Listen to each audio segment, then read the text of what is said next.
Good morning, Super Readers! Thank you for joining us in our Valley PBS classroom. I'm Mrs. Nix. I'm Mrs. Hammock. And I'm Mrs. Vang. This is a place for us to learn, practice, and grow our brains to become even stronger readers, writers, and thinkers. So let's get started by warming up our brains with some ear training called Daily Phonemic Awareness. Okay, so this week, or today, Super Readers, here's what we're gonna do. It's Friday, right? Woohoo! We're gonna go through and we're gonna practice something called phoneme deletion. Well, deletion kind of sounds like the word delete. So we're gonna take away a sound. So, for example, if we have the word boil, what sounds do we hear? B, oi, ul, boil. What if I take away the b? What's my word? Oil. Oh. See how that works? Okay. Yeah. All right. So let's practice another one. Okay. How about if I am now, and I can take away sounds wherever I choose. So I'm going to take this one away from the end. How about this one? K, oi, ul, coil. Okay. Take away the ul. What do we have left? Oi. Oh, koi. Did you see it? Got it. Nice. Okay, let's start with this word coins. Coins. Oi. Coins. Now I could take away the s, and what's my word? Coin. Coin. Coin. Coin. Okay. Did you see it? Great. So those are all different things that you can practice when you're playing with words and sounds, maybe in the car or standing in line. But you could also maybe get the wiggles. Oh, yes, totally. yes. All right, And I think I know this one. Let's get our wiggles out Stand today. up and join us. Absolutely. It's time Let's to be a do volcano. it.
So much fun. I love it. I love it on Fridays. So much Me fun. too.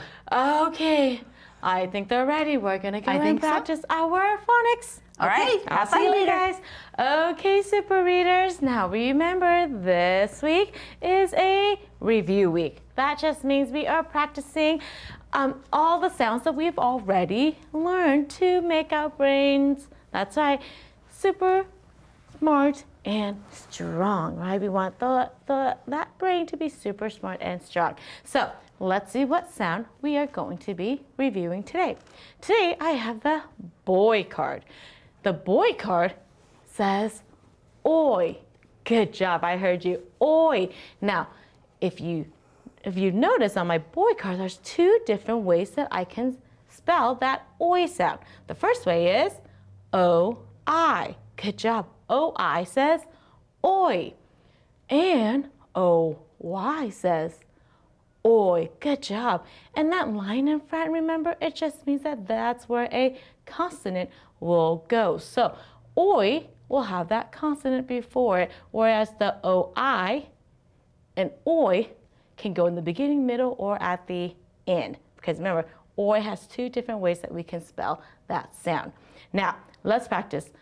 reading and blending and writing and building words with that oi sound. Should we call our friends to come help us? Okay, let's call them.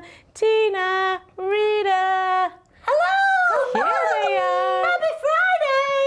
Yes, good morning, good morning. Happy Friday. Are you guys ready? I know it's been a long week, but I know you guys have been reading and practicing and making your brain super strong. Yeah. Okay, let's practice reading words with that oi sound. You guys ready? Yeah. Okay, ready? First word says Oi! Oi. Boy! boy. Just there's a boy right there. Yeah. Good job. Let's keep going. Coin. Coin. Coin. It's a coin. It's Yeah, like a penny. That's right.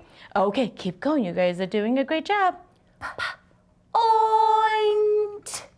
Point! Good You job. are doing that right now. I'm pointing, aren't I? Good job. Good thinking. Okay, last one. Let's see if you guys can read this. Oi! Full! As Joyful! Oh, Good yes, job. Joyful. I was just going to say, you guys read that beautifully because full is actually a suffix. Did you guys know that? It's added on to the end of a word to change its meaning. You guys did that beautifully. I'm so joyful that you guys are learning. Yay! Awesome. Okay, but can you guys help me build a word? Oh, yeah. You guys ready? How about if I want to spell the word spoil? Spoil. Like my fridge broke, and so all the food in the fridge was spoiled. But help me spell the word right. spoil. So it has that beginning blend, so sp, S-P, Good job. Yep, I heard that too. Good. and oi, spoil. Which one? O is not at the end. The oi is not at the end, so it's in the middle. It's not the end of a syllable either. Spoil, spoil. So it's going to be O-I. Yep, I agree. Good thinking. I love how you explained your thinking, Tina. Oi, Spoil. O-L. Yep. Good job. So spoiled is spelled S-P-O-I-L. And there's Good oil job. in the middle of spoil. There you go. Good eye. Did you guys see that? Oh, you guys are so good. And that's how I can tell you guys have been practicing. Okay, I'm going to have my super readers at home help me read this sentence. I'm going to have you guys go and continue reading, and I'll see you guys back here. How about next week? Okay, Yes? sounds good. Have a Okay, great bye. weekend. Bye-bye. Okay, super readers, now it's your turn. Help me read this sentence. And as you're reading, I want you guys to think about how many words you can read with that oi sound. Are you guys ready? Okay, let me get my reading fingers. Ready? Helping me read. And the boy lost his voice from shouting. Good. Did you guys read it? Boy, voice, and shout, shouting. Good job. Now, let's continue learning, and let's learn some of our high frequency words with Mrs. Hammock. Okay, super readers, let's review our review words. Here we go. Thought, right, through, new, above, and sure. All right, today we are focusing on the word above, above. Another word that we just need to lock into our memory, A-B-O-V-E, above. Let's take a look at a sentence. You ready? The stars, are so beautiful. The stars above are so beautiful. I hope you're taking time to practice these tricky high frequency words so that you can get them locked into your memory as fast as you know your name. And now we're going to listen to a story called Once Upon a Baby Brother. I hope you enjoy it. Once Upon a Baby Brother by Sarah Sullivan. Pictures by Trisha Tusa. Essential question: how do people get along? Read about a sister who finds a way to get along with her baby brother. From the day she could talk, Lizzie loved to tell stories. Tall ones, true ones, funny ones, sad ones. Lizzie loved them all. She entertained the people in her mother's office. and the little girl grew up to be president and brought her parents to live with her in the White House. She made up fairy tales to share with her father during their hikes up Mount Tilapia. After slaying dragons in the forest, the princess gave a surprise birthday party for the king. She spun yarns for Big George. The beautiful girl and her handsome dog took a rocket to the moon and discovered a new planet in the solar system. Everything was fine until her little brother Marvin came along. When Lizzie tried to tell a story before breakfast, her mother said, "Not now, dear. Marvin has a dirty diaper." When she tried to tell her father a story after dinner, he said, "Maybe later, Lizzie. It's time for Marvin's bath." Luckily for Lizzie, Big George still loved her stories. He would listen for hours. Stories about dogs were his favorite. The faithful Labrador rescued his master from the storm-tossed seas. Arf! Arf! When Lizzie started second grade, she discovered that her teacher, Miss Pennyroyal, loved stories too. All the kids in Miss Pennyroyal's class got to write stories and take turns reading them out loud. The brave young girl rescued her teacher from the alligator pit. Lizzie loved Miss Pennyroyal's second grade. At home, Marvin loved his big sister Lizzie. He helped her make her bed. He helped her brush her teeth. He even shared his oatmeal. Lizzie couldn't wait to get to school every morning. At school, Miss Pennyroyal taught her students how to create interesting characters. "Think about what makes your character different from everybody else," she said, "and describe that in your stories." Easy peasy, thought Lizzie. She got out her Princess Merryweather pencil. While the other kids brainstormed, Lizzie started writing. She wrote all through recess. She was still writing while the other kids ate lunch.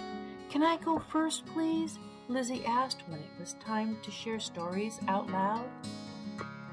"There's only one creature with footprints like this, Captain." "You don't mean—" "I'm afraid so, sir. The Yeti is on the rampage again." "Nice to see you using those new vocabulary words," said Miss Pennyroyal. "Thank you," said Lizzie. The next day, while Lizzie was at school, Marvin found a tube of golden glitter glue in Lizzie's desk drawer. He made golden glitter swirls all over her favorite stuffed bear, Sebastian. Lizzie was not amused. "Big sisters need to be patient," said Lizzie's mother. "Babies can't help making messes," said Lizzie's father. Lizzie curled up in her bedroom with her imagination notebook and wrote a new story. Once there was a beautiful princess who lived in a castle by the sea. She made her parents very happy. Then the ugly prince was born. He cried all the time and made lots of messes. So the beautiful princess banished the ugly prince to a desert island. "This castle is getting way too crowded," she told her trusty steed. Lizzie was very happy to go to school the next day. The kids in Miss Pennyroyal's class were still writing stories about interesting characters. Lizzie had tons of ideas. It was hard to find time to write them all down. "Run for your lives! It's Marvinosaurus! Marvin's the nastiest pirate that ever sailed the sea. Watch your fingers, there's a Marvin fish circling below." "I don't believe I've ever heard of a Marvin fish," said Miss Pennyroyal. "It must be very rare." "Oh, it is," said Lizzie. "You hardly ever see one." On Friday, Lizzie's mother announced she was taking Marvin to visit Grandma. "I hope you don't miss your little brother too much," she said. "No, Marvin?" Lizzie was thrilled. After spaghetti for dinner, she and her father played a long game of checkers. The next afternoon, Lizzie sharpened a whole box of pencils. She dusted the furniture in her Princess Merryweather magic castle. She rearranged the stuffed animals on her bed 12 times, but something was missing. At school, Miss Pennyroyal announced a new project. Now that we know about creating characters, we're going to write our own comic books, she said. Everyone needs to think of a character who will have lots of adventures. Lizzie took out her Princess Merryweather pencil. She doodled. She stared out the window. For the first time, she couldn't think of a single idea. That night, while Lizzie's father worked on his sales report for his meeting, Lizzie tried to work on her comic book. She drew stars on the cover of her imagination notebook. She stared at a liver-shaped spot on the ceiling. She even cleaned out her sock drawer. Once in a far-off galaxy, she wrote, and then nothing. The next day at school, the kids in Miss Pennyroyal's class turned in their comic book projects. Everyone except Lizzie. Remember, the deadline is the day after tomorrow, said Miss Pennyroyal. I know, Lizzie moaned. Maybe you need fresh inspiration, said Miss Pennyroyal. Maybe, said Lizzie. She chewed on the end of her Princess Merryweather pencil. It was a dark and stormy night, she wrote, and then nothing. At home, Lizzie looked for inspiration. She listened to music and drew pictures on blank sheets of paper. She reread her favorite fairy tales. She studied the comics in the Sunday paper. Nothing helped. I'll never think of a character for my comic book, Lizzie moaned. Summarize. What did Lizzie do for inspiration? Summarize what she did. She went downstairs for a glass of juice. Mugworts, said the chrysanthemums. Marvin, said Lizzie, when did you get home? Zip whizzle, said Marvin. Then he knocked over Lizzie's juice. Oh, Marvin, said Lizzie. Noops, said Marvin. Lizzie thought about Miss Pennyroyal's instructions. Interesting characters, lots of adventures. Lizzie carried her Princess Merryweather pencil upstairs. She wrote until bedtime, and while she was brushing her teeth. She was still writing during recess the next day. Is your comic book ready to turn in? Asked Miss Pennyroyal. Not quite, said Lizzie. I need to show it to someone at home first. As long as you turn it in tomorrow, said Miss Pennyroyal. While her mother cooked dinner, Lizzie pulled Marvin into her lap. Listen to this, she said. The amazing adventures of Marvin with Big George the Wonder Dog. Run for your lives, yelled the mayor. Goo-goo. Aliens have landed. They're taking over the city. Out of the city swooped the amazing Marvin with Big George the Wonder Dog. Marvin sprayed the tiny villains with paralyzing purple slime.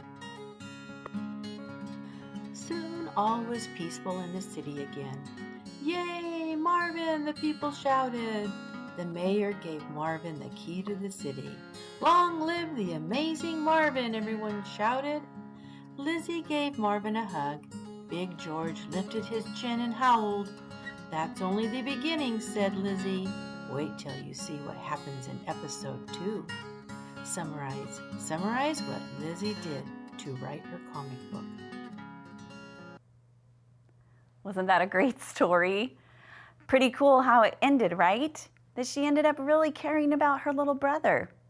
Okay, so this week we have talked a lot about how an author gives us clues about how the story happens, or what else is going on in the story. Today, I want us to also do that same thing. So our question today is, how does the author show that Lizzie's relationship with Marvin has changed? And there's lots of different ways. Remember, we can look at the pictures, we can listen to the words. Sometimes there's other clues even within the words, right?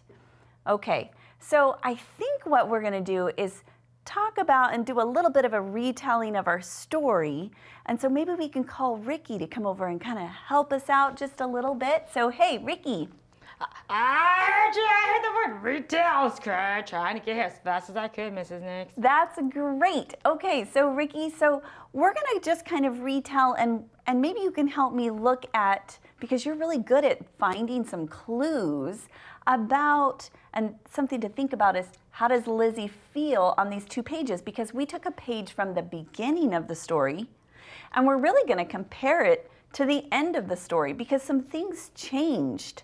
And I have a little chart down here that's going to talk about Lizzie's actions and Lizzie's stories. Because remember, what did she have, Retell? She had a comic book. Was it? She loved writing. She loved did. it. It's like she wants to be an author. Yeah, so she was doing all kinds of stories. So we're going to talk about what her actions were on this first page and what her stories were kind of about versus compare it to how her actions and stories looked and sounded at the end. Do you want to help me do that? Because guess what, Mrs. Nix? What? I made a text-to-self connection. Did you? I did because I have a little brother. My little brother. Do you have a little brother? My brother is little. He bothers me sometimes.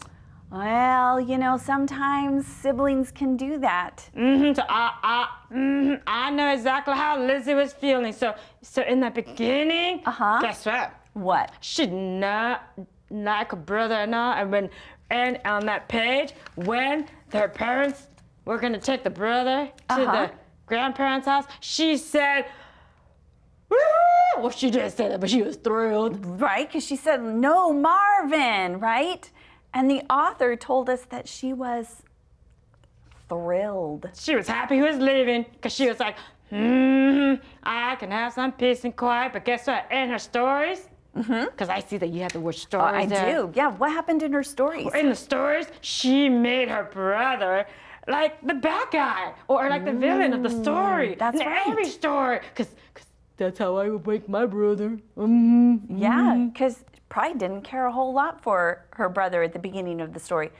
Did things change though, Ricky, as the story went on? How did they change? How did her actions change? Well, at the end of the story, guess what? What? She hugs her brother and she tells him it's just the beginning. Because she realized her stories were about her brothers, and if she didn't have a brother, she wouldn't even have any stories. That's right, right? And so how did her brother's character change in her stories? So at the end, her brother became the hero. Oh, that's right. And so their relationship really changed from the beginning to the end. So the author shows their relationship has changed really by showing Lizzie's different actions and her story. So the author was able to give us a lot of clues, right? I love this story, and I'm gonna try to go and love my brother, but I do love my cousin. But I'm gonna really try, because I think what Lizzie was thinking, I don't think I would have a great time. My brother wasn't here because I love playing with him. Absolutely. Well, thank you so much, Ricky. I really appreciate it. I think I'm going to do a little writing with everybody now. So, super readers, I want us to talk about what our writing prompt is for today. So it's just write about a sibling, a cousin, or a friend. And so think about who you might want to write about. Maybe you have a little brother or an older brother or a little sister, an older sister, or a friend, someone that you're able to write about. All right, here comes a story for you to check out, and we'll see you back here in just a minute. Good morning. I'm Felicia. I just read this book, Geraldine, by Elizabeth Lilly. It's about a giraffe with a long neck, like me. She's new at school and has trouble making friends. But Geraldine meets Cassie, a girl that's just like her, a little different. Read to find out what happens with these two friends. You'll like it. Bye, Felicia. Yep. I almost forgot. It's gonna be so good. So thank you so much for So sharing that. It was, I love it. Can't wait to check out that book. I have a knock-knock joke because it's Friday. Well, I just love tell jokes every day. Yeah, because it's Friday. Okay, ready? Knock-knock. Who's there? Beezer. Beezer Who? Bees are buzzing. It must be spring. He's so silly. Oh, my my golly. Here, I have a sound for that. That's awesome. Thanks for hanging out with us today at Valley PBS. We look forward to seeing you back here on Monday. So take care, you guys. Bye. Oh my gosh, you guys are so silly. All the things that you're doing. This time it's so fun.